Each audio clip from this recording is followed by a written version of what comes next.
Alright guys, shout out everyone and happy Friday. Guys, ito po yung ulam ngayon namin tanghalian, munggo. Alam nyo naman pag Friday, normally sa mga Pinoy, ito yung gustong ulam Friday. Pork yan with chicharon and dahon ng palaya.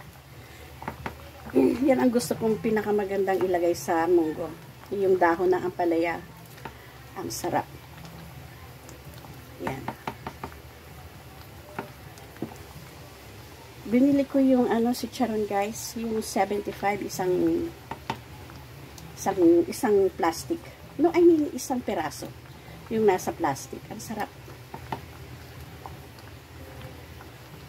Parang malapot siya, no? Dapat lagyan pa siya ng tubig. What do you think guys? So, kain na tayo. Yan.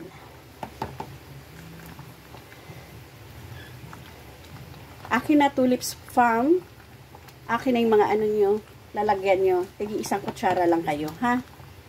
Okay, sisiwit team, hali kayo. Kain tayo. Tikman natin.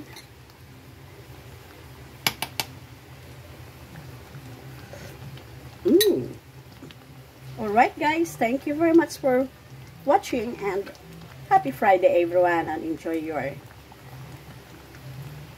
weekend. Bye! Till my next vlog.